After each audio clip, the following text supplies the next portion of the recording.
Hello dear aspirants, तो welcome to the North East current affairs. तो आज हम लोग आपका 10 अप्रैल का करंट अफेयर्स डिस्कस करेंगे।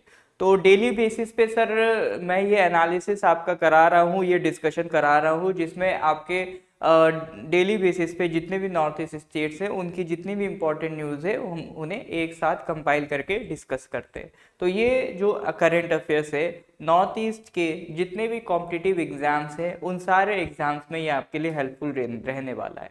तो अगर ये आपके लिए भी बेनिफिट कर रहा है, आपको भी इससे फायदा हो रहा है, तो प्लीज वीडियो को लाइक जरूर करें और चैनल को सब्सक्राइब जरूर करें। लास्ट में वीडियो में मैंने कुछ सरप्राइज क्वेश्चंस भी रखे हुए हैं, उसको भी अगर आपको देखना है तो वीडियो को कंप्लीट एंड तक कवर करें। तो स्टार्ट करते हैं सर। तो सबसे पहले मैं बता दूं, अगर इसका आपको पीडीएफ चाहिए तो हमारा टेलीग्राम चैनल ज्वाइन कर लीजिए, वहां पर आपको मिल जाएगा। डिस्क्रिप्शन में भी हमने लिंक दे रखा है, वहां से आप ज्वाइन करके इसका पीडीएफ डाउनलोड कर सकते हैं। तो आज की पहली न्यूज़ की अगर हम बात करें तो अभी आसाम में क्या हो रहा है, जो वाटर है, वाटर को यूटिलाइज किया जा रहा है for the purpose of transportation. ठीक है, तो उसी के लिहाज पे ये आपका न्यूज़ है। Plan for water metro in 3 Assam cities. Water metro का मतलब ये है कि जैसे एक मेट्रो तो आपने देखा होगा सर, बड़े बड़े शहरों में जो रेलवे ट्रैक होता है उस पर ट्रेन दौड़ती है। अब यहाँ तो सर पानी में तो रेलवे ट्रैक नहीं बनाएंगे, तो यहाँ पर कुछ वाटर बोट्स होंगी जो आपका ट्रैवल कराएंगी एक जगह से दूसरी जगह। तो वाटर को हम लोग as a mode of transportation भी यूज करेंगे, जैसे अभी तक रोड्स को कर रहे थे। तो सबसे पहले बात कर लेते हैं ये कौन से सिटीज में हो रहा है। सर एक तो आपका गुवाहाटी है, एक डिब्रूगढ़ है और एक जोरहाट है। तो इन 3 सिटीज में ये आपका प्लान है। अब ये प्लान करने का ऑब्वियसली बात है, सबसे बड़ा फायदा क्या होगा कि एक जो शहर में ट्रैफिक कंजेशन हो गया, रोड्स लिमिटेड हैं, ज्यादा रोड्स नहीं बना सकते, खर्चा भी लगता है। ठीक है, तो उस ट्रैफिक कंजेशन को कम करने के लिए वाटर मेट्रो एक बहुत ही बेहतरीन सॉल्यूशन के तौर पे आता है।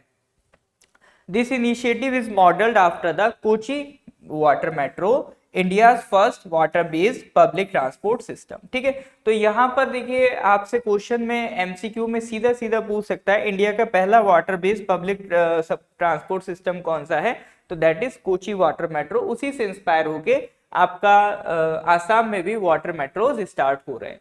ठीक है, तो इससे फायदा क्या होगा, वही जो मैंने आपको बताया, रोड और ट्रैफिक कंजेशन कम होगा, लास्ट माइल कनेक्टिविटी इंप्रूव होगी in cities with riverine geography. जैसे हमें पता है सर, आसाम में एक बहुत ही इंपॉर्टेंट रिवर हमें देखने को मिलती है ब्रह्मपुत्रा, और उसकी कई सारी ट्रिब्यूटरीज हैं। तो जो शहर उन नदियों के किनारे बसे हुए हैं, तो उनके जो कोस्टल एरियाज हैं, मान लो कोई शहर इस तरह से है और ये वहां रिवर गुजर रही है, अगर किसी पर्सन को यहां से यहां जाना है तो हो सकता है उसको ऐसे ट्रैवल होके जाना पड़े और वो भी ट्रैफिक मिले। अगर वो रिवर का यूज करेगा तो डायरेक्ट इसको इस तरह से फॉलो कर सकता है, जिससे इसमें टाइम भी बचेगा। देखिए ट्रांसपोर्टेशन में ये एक बड़ा चैलेंज होता है, हमें ट्रांसपोर्टेशन के टाइम को मिनिमाइज करना होता है, क्योंकि अगर हमें आगे और ज्यादा इकोनॉमी को बढ़ाना है, बिजनेस को बढ़ाना है, तो जो ट्रांसपोर्टेशन में लगने वाला टाइम है उसको जितना हम कम कर सकेंगे उतना हमारे लिए बेस्ट है। अब ये जो प्रोजेक्ट है आपका, ऐसा नहीं है कि सिर्फ और सिर्फ हमने रिवर मेट्रोस पे ही काम चल रहे हैं, इस पे बड़े लेवल पे भी काम चल रहा है। जैसे नेशनल हाईवेज है, इसी तरह से बड़ी बड़ी रिवर्स में नेशनल वाटरवेज भी बनाए जा रहे हैं। उनका भी एक पर्पज यही है कि जिस तरह से आपका रोड्स पे हमने बड़े बड़े हाईवेज बना रखे हैं ताकि वो ट्रैफिक को क्रॉस करते हुए जल्दी टाइम पर पहुंचे, उसी तरह से हम वाटरवेज डेवलप कर रहे हैं ताकि मिनिमम से मिनिमम टाइम पे हम अपने प्रोडक्ट्स को ट्रांसपोर्ट कर पाए।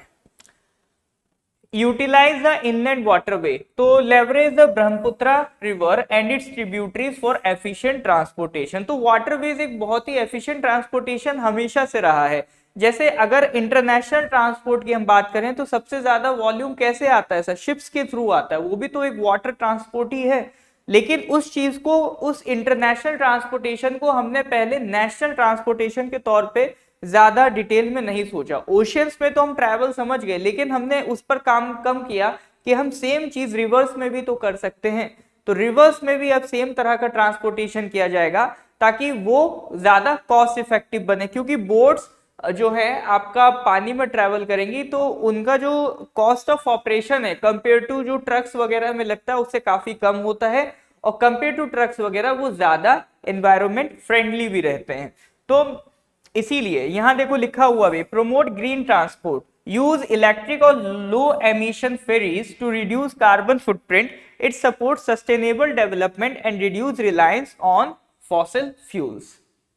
तो इसी तर्ज पे जैसे हाईवेज बनाए हैं उसी तरह से हमने क्या बनाए, national waterways, national waterway 1, national waterway 2, इस तरह से करके।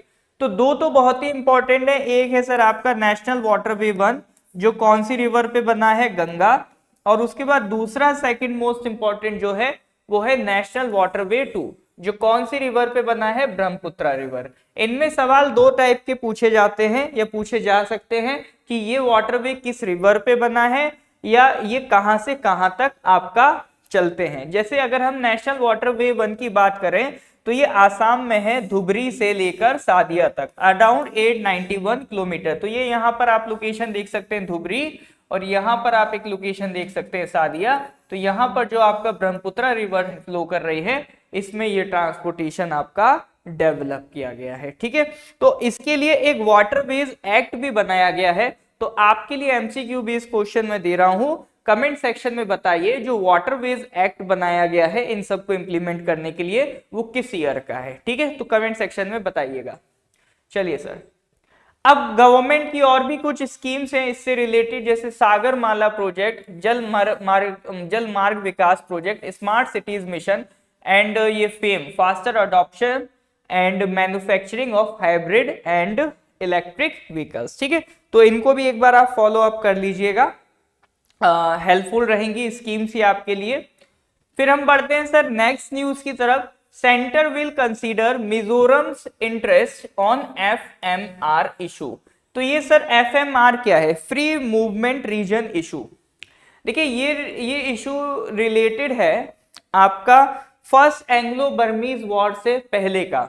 जैसे जब फर्स्ट एंग्लो बर्मीज वॉर हुआ उसके बाद आपका ट्रीटी ऑफ यंडाबू साइन होती है, ठीक है, ब्रिटिशर्स के बीच और आपका जो बर्मीज किंगडम था उनके बीच। तो ये पोर्शन डिवाइड होता है। तो ये जो पूरा अपना नॉर्थ ईस्ट का पोर्शन है इसमें से एक अच्छा खासा हिस्सा ऐसा है जो कल्चरली मैच करता है आपका म्यांमार, बर्मा जो पहले बर्मा था अब जो म्यांमार है उसके हिस्से से। तो कल्चरल टाइज वहां के जो बॉर्डर के लोग हैं उनमें बहुत मजबूत है। तो अब तो खैर बॉर्डर क्रिएट करने से तो देखो सर आपका जो कल्चर है वो तो नहीं खत्म हो जाते। तो बॉर्डर भले ही हमारा क्रिएट हो गया है बट कल्चर तो वहां बॉर्डर के आसपास के जो लोगों का है वो एक ही है। तो इसीलिए इस लोगों को ये तकलीफ ना हो कि बॉर्डर हो जाने की वजह से वो एक दूसरे से दूर हो गए, तो भारत सरकार ने क्या करा था, एक पॉलिसी बनाई थी फ्री मूवमेंट रीजन की, कि जिसके तहत इस एरिया के लोग, अपने एरिया के लोग उनके एरिया में जा सकते हैं ना, उसके लिए उन्हें वीजा वगैरह की एज सच रिक्वायरमेंट नहीं होती है, ताकि वो अपने फेस्टिवल्स वगैरह एक साथ सेलिब्रेट कर सके। लेकिन अभी हाल फिलहाल में हमने देखा कि आपका म्यांमार में भी क्या हो गया, मिलिट्री कू हो गया है। तो वहां पर भी काफी एट्रोसिटीज होने लगी हैं। तो जिसके बाद बहुत सारी पॉपुलेशन माइग्रेट करके इंडिया की तरफ एंटर कर रही है, या भारत सरकार को लगता है कि बॉर्डर ओपन रहना एक बड़ा सिक्योरिटी कंसर्न है, तो इसीलिए सरकार क्या कर रही है, वहां पर बॉर्डर फेंसिंग कर रही है। अब बॉर्डर फेंसिंग होगा तो जो फ्री मूवमेंट रीजन है उसको खत्म किया जा रहा है।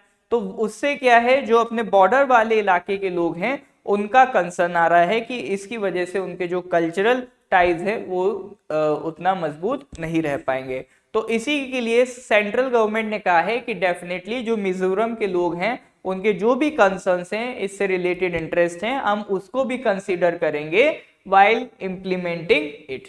ठीक है, तो ये तो हो गई बेसिक बात। अब इसमें हम बात कर लेते हैं सर क्या क्या मुद्दा है।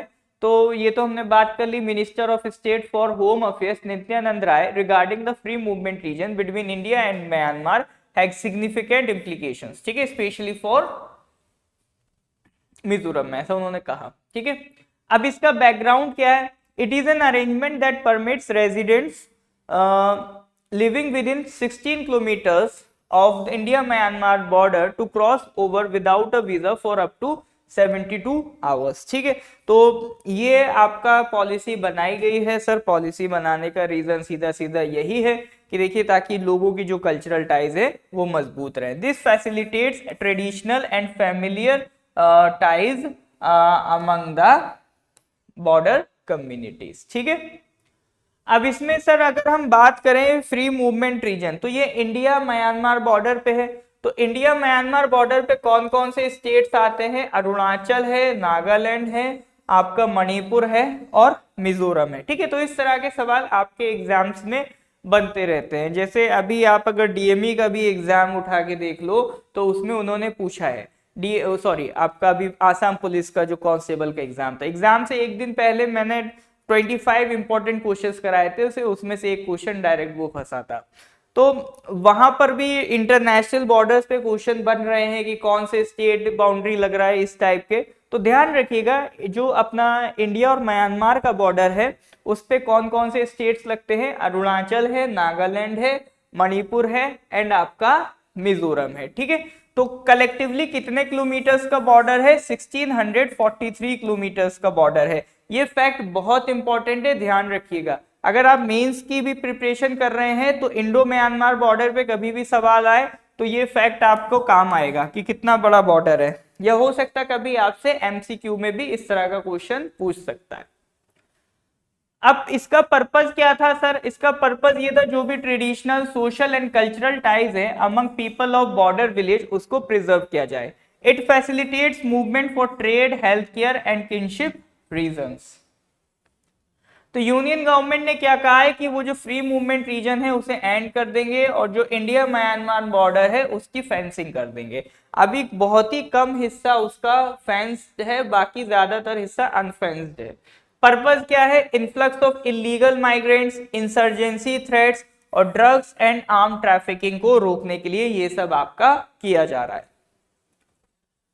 अब यहां से जो इससे एमसीक्यूज बन सकते हैं वो सब हमने बात कर ली। इंडिया म्यांमार एफएमआर क्या करता है, कितने स्टेट्स में ये अप्लाई हो रहा है, कब स्टार्ट हुआ, ठीक है, और कौन कौन सी ट्राइब्स इसमें इन्वॉल्व हैं। जैसे आपका चीन कुकी मूवी मिजो ट्राइब्स हैं, they share cross border cultural links. तो ये कुछ इससे रिलेटेड आपके आउटलाइंस हैं जो आपसे एग्जाम में पूछ सकता है। अब उसके बाद हम क्वेश्चंस की बात करें तो जो भी हमने डिस्कस किया है उससे रिलेटेड ये क्वेश्चन है। जैसे question number 1, which Indian city launch the countries first water metro service. जैसे मैंने आपको बताया इस तरह का क्वेश्चन बन सकता है। Next question, which of the following national water veg flow through Assam. तो पॉज करिए वीडियो, कमेंट में आंसर जरूर मेंशन करिए, जितना आपने पढ़ा है उसी से रिलेटेड ये क्वेश्चन है। ठीक है, Russia shares land boundaries with how many countries, ये एक्स्ट्रा में आ गया है। नेक्स्ट ये भी एक्स्ट्रा में है। ठीक है, ये थोड़े से एक्स्ट्रा क्वेश्चन है, ठीक है, रशिया से रिलेटेड। तो ये आपका पूरा एक नॉर्थ ईस्ट करंट अफेयर्स का एनालिसिस था। तो इसमें हमारा मेन पर्पज है कि नॉर्थ ईस्ट से रिलेटेड जितने भी आपके स्टेट्स कवर हो रहे हैं उनसे जितने भी इंपॉर्टेंट न्यूज़ डेली बेसिस पे निकलते जाएं, क्योंकि देखिए हमें एग्जाम ओरिएंटेड न्यूज़ रखना है। हो सकता है कि आपको लग रहा हो सकता है एक या दो न्यूज़ हैं, कभी कभी ऐसा होता है कि मान लीजिए कोई उतना इम्पोर्टेंट एग्जाम पर्सपेक्टिव से नहीं बन पाई, क्योंकि यहाँ पर हमें आपका बिल्कुल भी टाइम नहीं वेस्ट कराना है, सिर्फ उसी फोकस चीज़ों की बात करनी है जो आपके एग्जाम पर्सपेक्टिव से रिलेटेड है। ठीक है, तो मिलते हैं सर अगली न्यूज़ एनालिसिस में, इसी को हम आगे कंटिन्यू करेंगे।